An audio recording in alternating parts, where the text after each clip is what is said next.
Some years ago, I was to do a presentation for some 300 leaders in the north of Sweden in a town called Umeå.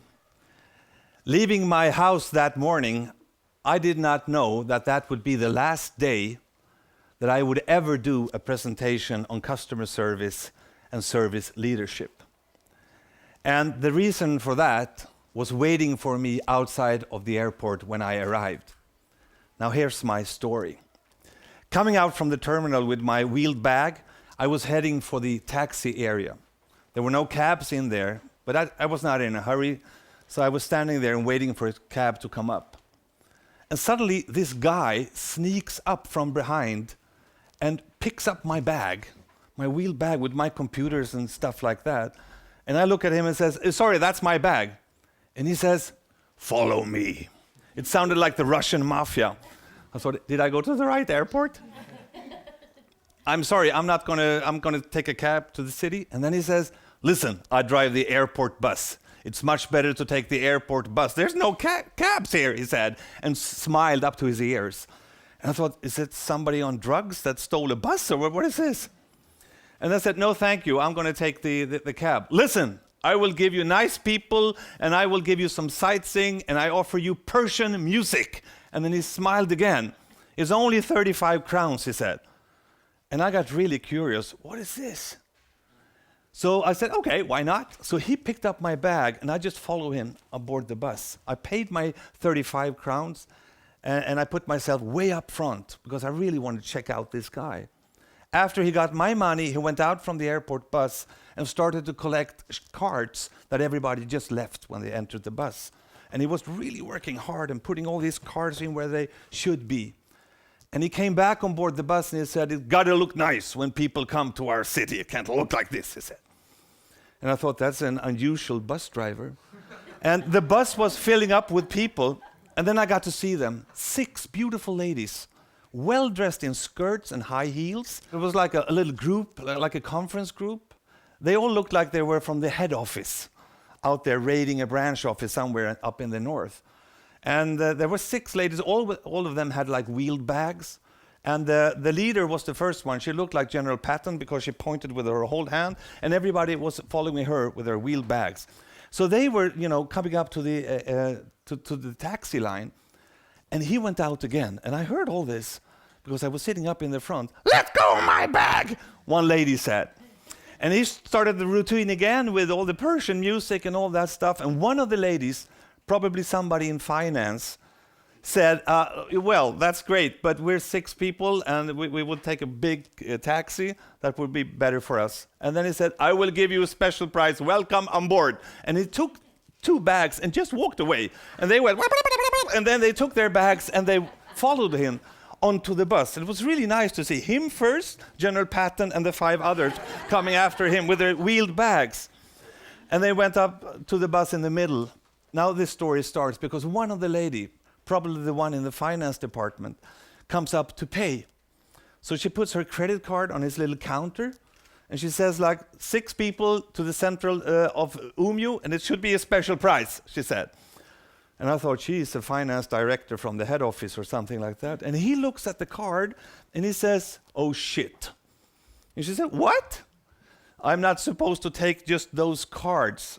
I've talked to the people at the head office, but sometimes, he said, they don't seem to have a head at that office." And I thought, oh God, she's probably from the head office herself. And then he said, "Let us think." "Think?" she said. "Well, I know what to do so you can be with your friends on board the bus. You give me your credit card and your PIN code, and I will run into a cash machine and get you money." And you should not say that to people working in finance, because she was standing like this. "No," she said. But one of the other ladies had the 150 crowns, so the bus kind of rolled in towards Umeå. It was filled with Persian music. And he was kind of funny, because suddenly he could say, like, "Ladies and gentlemen, this is your captain. I do recommend you to have the seat belts on." Nothing happened. And then after like a couple of seconds, he said, "Ladies and gentlemen, this is the captain again. I got my driving license yesterday." And everybody, whoa, whoa, whoa, like this. And he was making so much fun. It was such a ride into Umeå. And when we came up out of the bus, I mean, we were like sunshine, all of us. And when I came in front of these people, I told them about this guy, and some of them had ridden with him into Umeå once in a while. And when I came back to Stockholm and met my wife later that day, I told her about the bus driver. You know, he stopped the bus and he talked into these ladies and all that stuff. And then she said, why don't you give him a call? I should do that sometime. Why don't you call him now so you don't forget it? So I picked up the phone and I called the bus company and I told them about my little ride there. And they started to laugh because they know exactly who I was talking about, this guy. And they told me, why don't you give him a call? He'll just be happy to talk with you. And they gave me his cell phone number. So I called him the same day that I got home. And I want to show you how he looks. This is how he looks. Today he's one of my best friends. He tells me his name is Peyman Nawab. And he came to Sweden from Iran some 21 years ago. I have never met the person that is so happy, so proud of his country as Peyman Nawab is over his Sweden. And I asked him, how long have you been driving the airport bus? And he said, I'm not driving an airport bus. Oh no? I said, I thought it was kind of a bus I was sitting on. And he said, no, I'm not driving an airport bus. So what do? I asked him. I give people a better day, he said. I just happen to sit in a tin can with wheels on it. My work is to give people a better day. I can make a difference. I invite people to my living room. Some people call it a bus.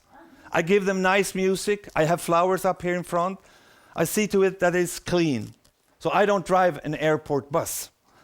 And I said, wow, is everybody happy traveling with you? Oh yes, they're happy. Sometimes a little bit kind of confused, he said. They are? I said, no kidding? Well, sometimes I think it's, nobody on the bus. And it's very, very boring to drive around in life with an empty bus, he said. Sometimes I think there's nobody on the bus, and then I become like a child, he said. Like a child? What do you do then? Well, there's very good acoustics in the bus, So I take the microphone and I pretend I'm Pavarotti or Emerson Fittipaldi, doing a Formula One race. Oh God, you drive that fast? No, only with the mouth, he said. And then I noticed that there are 3 or 4 people in the bus. I forgot them, they're very kind of confused sometimes. But mostly they're very happy. And then I asked him about the cab drivers. Well, they can get really pissed on me, he said. Well, not so strange, I thought, picking up the people from the taxi line. But then he said, once in a while, I buy them a box of chocolate, And then they're happy. And when they're eating on their chocolate, over there, I put everybody on the bus. Please come here, everybody here, They're having a chocolate break over there. And then I asked him, how about your boss? Well, she's proud of me, he said. She's very proud of me. But she's also a little bit irritated. She's irritated? I said, yeah, there are 2 things she's very irritated over. What is that? First, she thinks I give too much of a discounts. I bring in the cash. Well, I saw that with the ladies. And what was the other thing I said that she's a little bit irritated on? Well, you know what she thinks? No, I said. She thinks I should go the same way all the time, he said. And I go, aren't you supposed to do that when you drive an airport bus? It's my bus. I'm the boss. If somebody needs to go to the hospital, we go that way. The others are, well, they can walk the last part. You have to be a little bit flexible, he said. And at one time, there was a woman in my audience, many years after this, and I showed the picture of him, and she said, hey, I've been going with that guy. He's just that funny, she said. Can I tell you about my trip? Sure, I said, and we handed her the microphone. And I took some water, and when I came back, she was standing like this. And I thought she was very, very nervous, but she was not. And then I could see a tear coming down her cheek. And I wondered, where is this going? Oops, something I don't know. And then she said, well, this happened like a year ago. I was going up to a conference in Umeå. And it started like 8 o'clock in the morning, so I took the last flight up the evening before. So I came to the airport, and I came out from the terminal, and it was very cold. It was very dark, and it was a little snowy. It was very uncomfortable weather. And then I thought I would take a cab, but then I saw the airport bus standing there. So I went on the bus, And then he wasn't there. It was just me on the bus and two younger girls sitting way back in the bus. And then he came. And then he walked down and stood in front of me. I've never seen him. And then he said, "Excuse me, can we take the detour?" The detour? Isn't this bus going into Umeå Central? Yes, it does. But do you see the young girls back there? Yes, they're scared. Scared? They're frightened, he said. They talked to me before you came. I don't understand, she said. You see, there's a rapist in the town. They've been searching for him like for many years now. He almost killed girls here. And they're very, very scared. And this is late at night. And you know how we say here in our country, every child is everybody's child. It's our girls sitting there on the bus, he said. And you know what? We can't just leave our children in the dark in the city. We can't do that. No, we have to drive them home. With the bus, she said. With the bus. And then she was standing there and crying and telling us how he took the bus way off the route and out to a suburb. And when the first girl left the bus, he said, "Good night, my friend. Sleep good. Take care of yourself. Thank you very much that you drove me home. I'm so grateful." "There's no problem," he said. And then she exits the bus, and he's sitting there and waiting until she goes in through the door. And she does like this, and he does like this.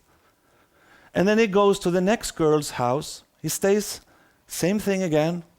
"Thank you so much for taking me home." "No problem. Take care now. Sleep well, my friend." And then she walks away. And the last thing she did was like this, she said, the woman. And he did like this. And I was sitting there too. It's our kids. And then he drove me to my hotel, which was way off route. And the last thing he said to me when I was exiting the bus was, "Thank you for letting me taking the detour." And I looked at him and said, "Thank you for doing it." And he said, "Well, if we don't care about our children, why should we go to work? Why should we do anything if we can't care about our children?" So I was sitting and writing the whole night when I phoned him. And then I came to me, struck me, I forgot to ask him the most important question of them all. So I called him next morning. And then I asked him, why are you like this? Why do you do it like this? Not everybody does that. "That I have noticed," he said. Yeah. "Why are you like this?" And then he thought for a while, and what he said was this: "Because I choose to. It's a choice I make every morning I wake up. It's a choice I make every day I go to work. You never know if this is going to be your last day in life. And I make a choice every day that I will do anything I can with my tin can to give people a better day." Everybody can make that choice. Some people don't make a choice. They just go to work. Some of my colleagues make different kind of choices. Some of them, they drive tin cans. You know, a lot of people, he said, they drive tin cans for work. Some of my colleagues drive passengers. I don't do that. I drive people. I drive human beings. Many are my friends. I have a lot of regulars. And they told me at the airport, during the last year, 3 times, people have called the airport to ask for his schedule a certain day so they can take a flight, so they can go with him. It's a choice I make. And I started to think about this. What is this guy really doing? He's not into service. He's not serving people. He's more like hosting people. He's hosting customers. He makes us feel welcome on board. And that kind of took my head in a completely new direction. And I started to think about organizations as hosts. Can you do that? I thought, well, let's try it out. Organizations would be a great place for hosting talent, bringing in people with talent, bringing out talent in people. Organizations are great places to host creativity. We're hosting creativity, so people can be creative. We're hosting community. We're hosting conversations that matters. And then I went on and thought that, hey, we're hosting partners, we're getting more and more intertwined, in delivering solutions to customers, and hosting owners, of course, which can be quite a challenge. Now, if we push this a little bit further, we could be talking about hosting a vision. It's something in our trust to host a vision or to host a mission. We're host of a mission. And all that came down to one word then that we started to think about called hostmanship. Hostmanship. And that took me in a completely different direction in the terms of leadership than I had in my mind before. Because I understood that there needs to be another phase also included in our way that we lead organizations in the future that really want to host talent, that really want to host creativity, that really want to host owners and partners and customers. And normally we talk about leading as a manager or as a leader. But I wanted to add the third phase, and that is the one of the host. Now, a manager you would find here, you would find a manager above people. All managers are appointed from above. A leader you would find here, in front of people, ahead of people, ideas, visions, and things like that. But a host you would find here, a primus inter pares, the first among equals. It's like being with people, not over people, not before people. And you could put it like this. This is how we lead. Now, managers, they lead with control from their position, make decisions, deadlines, keep and staff, and leaders are motivating, they use charisma, they try to persuade people. Now, hosts is something completely different. They're inspiring people. They create a holding environment for creativity and talent. They use dialogue and not just debates and discussions, and they see the people not as followers, not as staff, but as talent or even as guests. And you can see these three phases in a meeting. Now, the manager would bring the charts, right? And we need good managers. We won't be able to do it without good managers. We also need good leaders, but we also need good hosts. So this guy up there, he really turned things around for me. What if we see an organization as a host? What would be the result? Well, like a guy up there turning a tin can into something that would make a better day for people. And I think we all can make a difference. And I think we all must make a difference if we're going to be living in a better world in the future. Thank you very much.